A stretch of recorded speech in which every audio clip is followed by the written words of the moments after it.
Bien, bonjour à tous. Merci au comité de m'avoir invité à parler aujourd'hui. Donc en effet, je vais vous parler d'un de mes travaux de thèse qui concerne l'exploitation conjointe de l'EGB et de Medline pour la détection de signal automatisé chez la femme enceinte.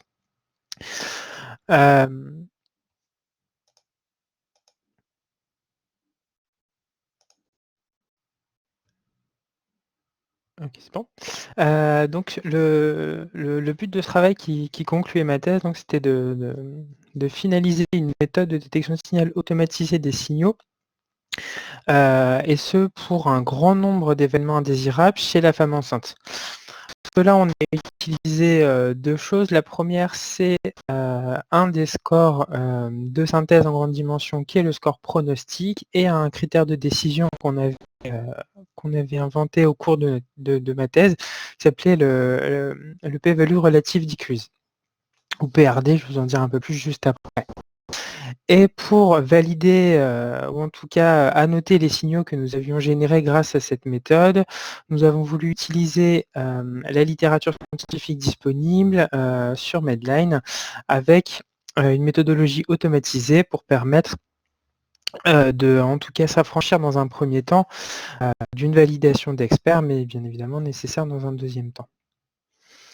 Donc ces scores de synthèse en grande dimension, il y en a deux. Je suppose que vous connaissez tous le score de propension, qui est dont le rationnel est de modéliser la probabilité d'être exposé. On essaye de mimer une randomisation, mais qui est peu adapté pour les expositions faibles. Le deuxième, moins connu, mais que nous avons utilisé dans cette étude, est pronostic, donc DRS en anglais pour Disease Risk Score, dont le rationnel est de modéliser cette fois directement l'exposition et d'estimer le risque de base des individus. L'avantage étant qu'il est moins sensible aux expositions faibles. Ces scores de synthèse sont utilisés sur des bases de données classiques de cohorte, mais sont aussi utilisés dans les bases de grande dimension. Et dans ce cadre-là, les scores sont intégrés avec non plus une sélection manuelle des variables, mais avec une sélection avec des méthodes adaptées à la grande dimension.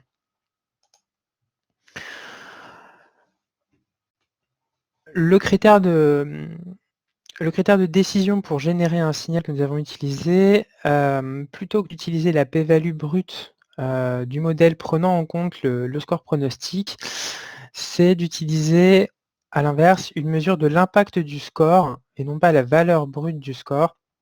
Et donc nous avons choisi d'utiliser la variation relative entre la p-value du modèle final avec prise en compte du score et la p-value du modèle brut sans prise en compte du score. On a fait un ratio avec ça qui nous a donné notre critère de décision finale, donc le p-value relative decrease, défini comme la p-value brute moins la p-value du modèle sur la p-value brute.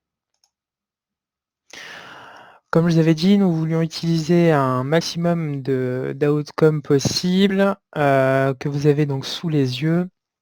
Donc en orange sont ceux des issues spécifiques à la grossesse, donc des maladies qui n'existent que chez la femme enceinte, la fausse couche, la grossesse intra-utérine, l'accouchement prématuré, la mort fœtale in utero, la restriction de croissance in utero, la macrosomie, l'oligohydramnios, le polyhydramnios, la rupture prématurée de membrane, la pré-éclampsie, éclampsie et pathologie hypertensive associée, le diabète gestationnel, la grossesse gravidique et les vomissements gravidiques.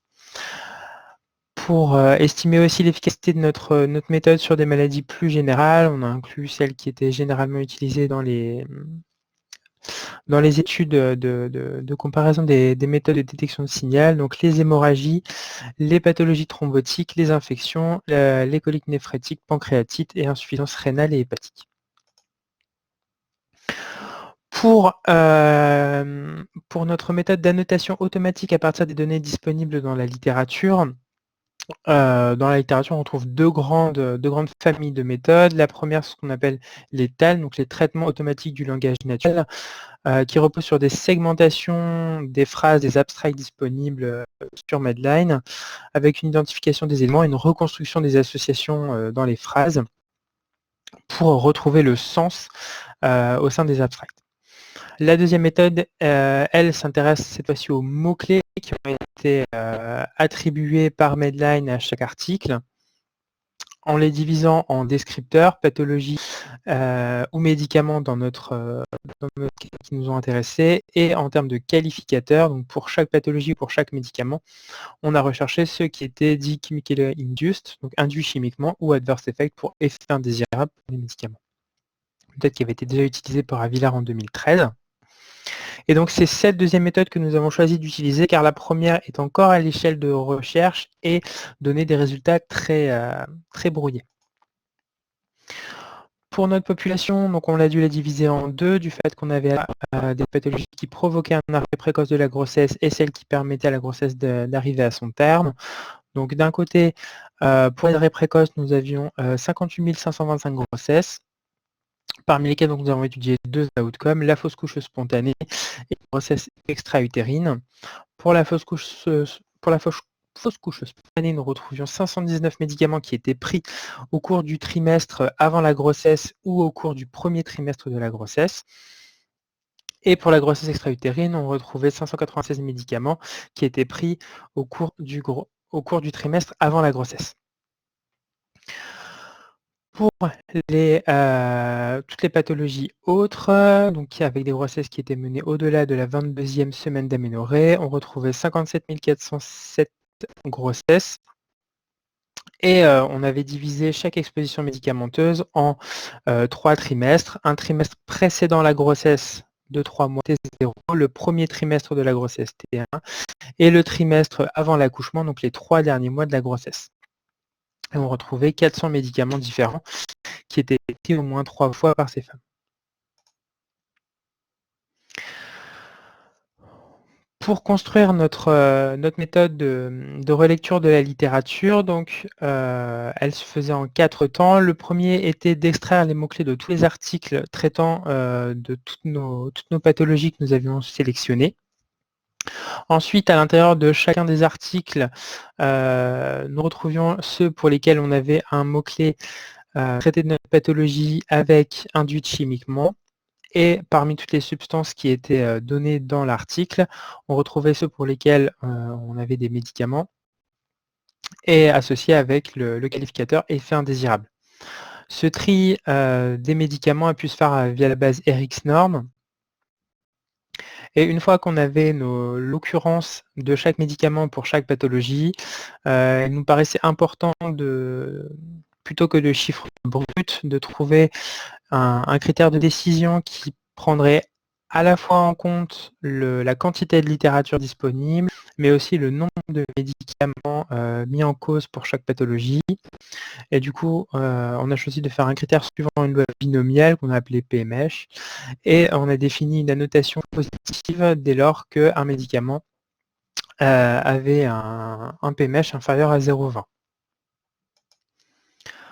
Pour construire notre score pronostic, on a utilisé une présélection donc adaptée à la grande dimension, calquée sur le modèle de Schneeweiss pour le score de proportion en grande dimension. Notre méthode de sélection de variables adaptée à la grande dimension, c'était le boosting, donc une méthode de machine learning. On a utilisé l'ajustement pour inclure le score dans notre modèle prédictif de l'outcome. On a corrigé pour les tests multiples avec Banferoni-Hochberg aussi de 0,20. Et donc notre PRD, donc notre variation relative de la p-value entre le modèle qui n'inclut pas le score et celui qui incluait le score, se faisait aussi de 0,20.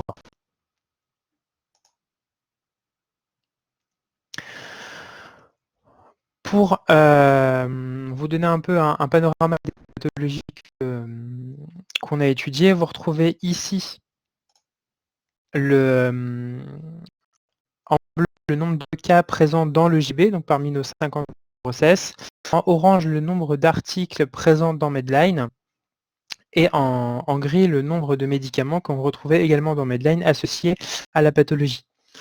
On voit qu'il y a une grande fréquence de pathologies très hétérogènes, avec dans le GB des pathologies extrêmement rares, ici qu'on voit à peine, les insuffisances rénales ou hépatiques au cours de la grossesse, qui concernaient moins de 10 patientes, et à l'inverse des pathologies très fréquentes comme les ruptures prématurées de la membrane ou le diabète gestationnel, qui concernaient pas loin de 5000 femmes.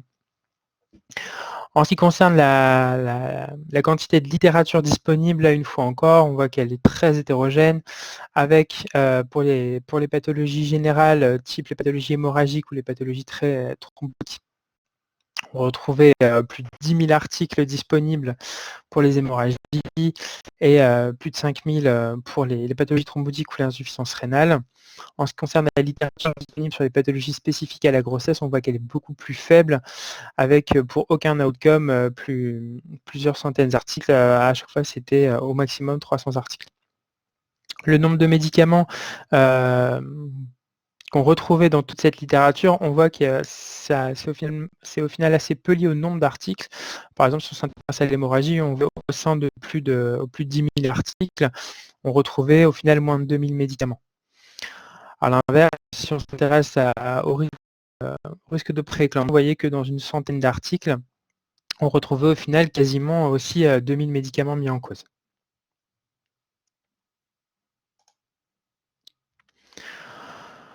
Ici, je vous représente les AUC des modèles prédictifs de notre score pronostic.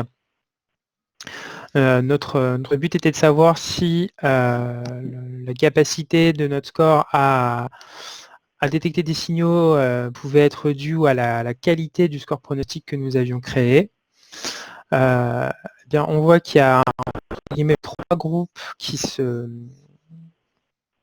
dégagent. Le premier groupe concerne globalement toutes les pathologies obstétricales pour lesquelles on retrouve des AUC qui sont globalement homogènes et de valeur différente. On voit qu'ici, les AUC sont autour de 0,70, 0,80.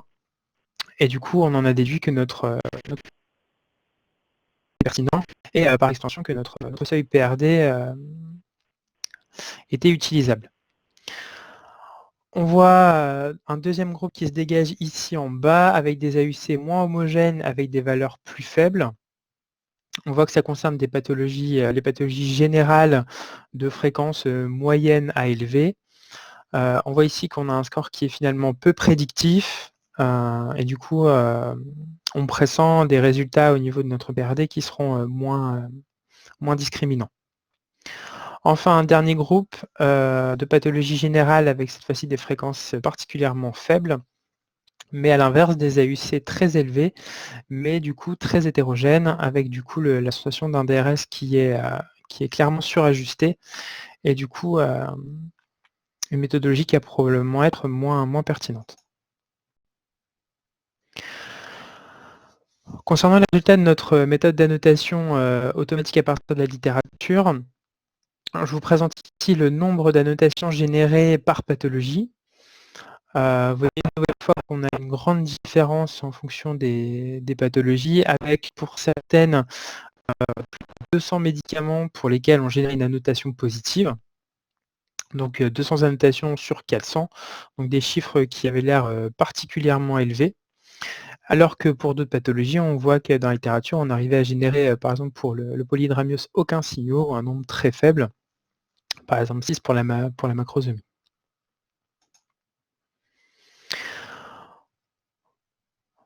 Quand on s'intéresse aux signaux qui sont détectés par notre méthode basée sur le score pronostic et notre critère de décision, le PRD, toujours pour chaque pathologie qui sont présentées, vous voyez en orange donc notre critère pour le trimestre précédent la grossesse, en jaune pour l'association avec le médicament au premier trimestre de la grossesse, et en vert l'association pour le médicament dans le trimestre précédent l'accouchement.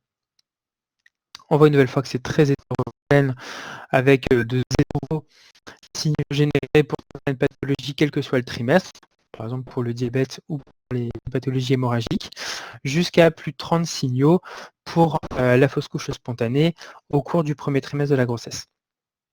Ce qu'on voit aussi, c'est que pour la majorité des pathologies, les signaux sont générés au trimestre avant l'accouchement.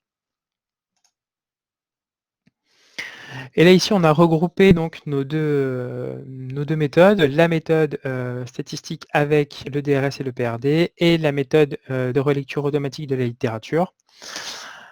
Et on voit que parmi les signaux, pour certaines pathologies, on trouve un grand nombre d'annotations positives, donc de confirmation dans la littérature.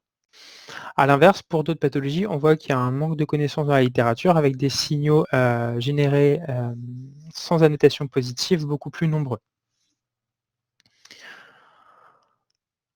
Mais au final, on retrouve quand même que 60% des signaux annotés sont 60% des signaux sont annotés positivement, et donc on est certes à la fois rassuré par la capacité du PRD à générer des signaux connus à partir de l'EGB, mais du coup on s'interroge sur les 40% de signaux restants, sur leur pertinence ou non.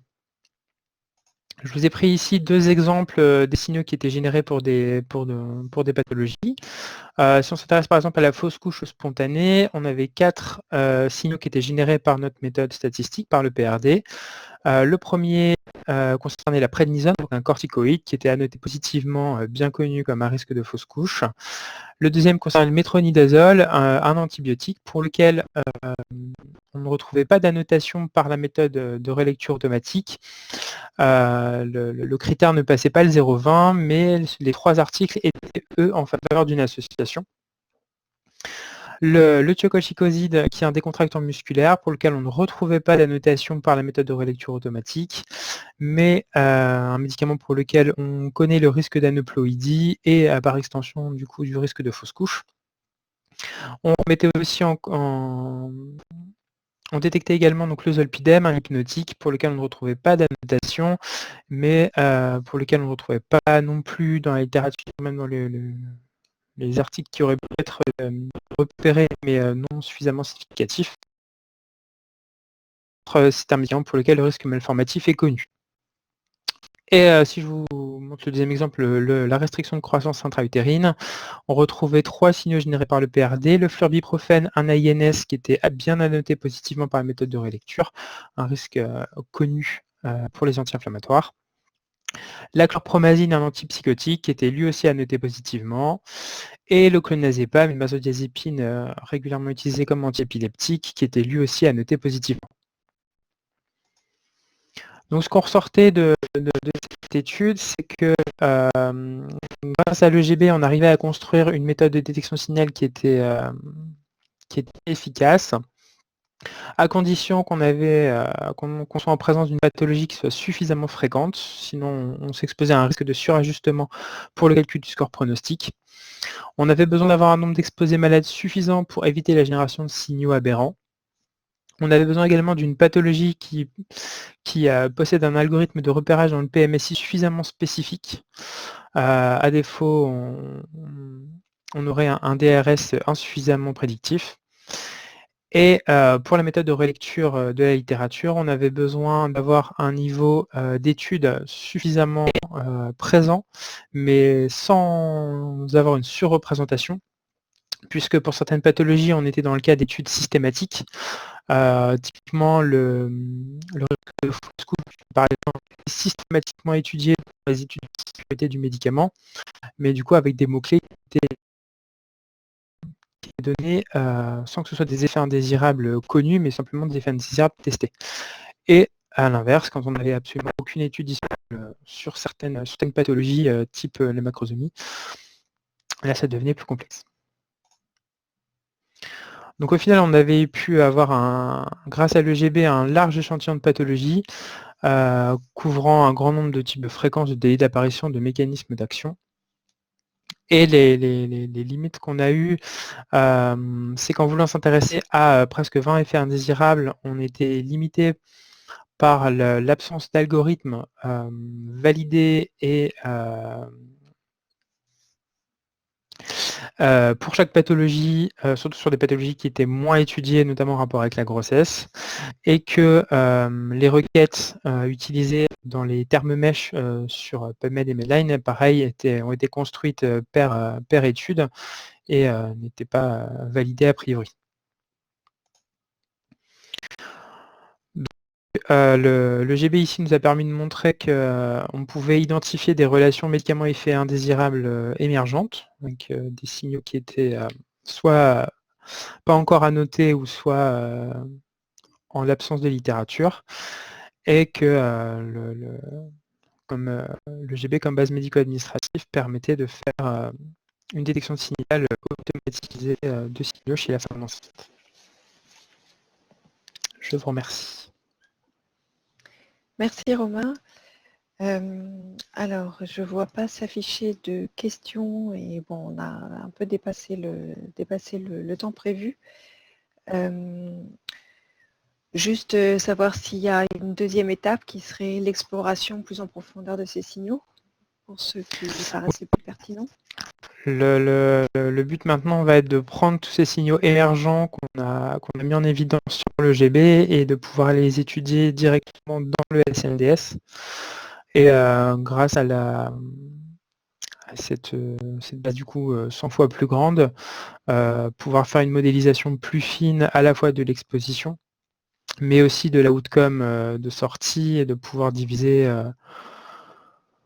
plus finement, ne serait-ce que par exemple pour la prématurité, où on avait dû mettre un seuil assez peu restrictif à 37 semaines. Là, dans le SNDS, on aura une population de prématurés suffisamment importante pour pouvoir du coup travailler sur différents seuils de prématurité et différencier les prématurés extrêmes de la simple prématurité supérieure à 35 semaines.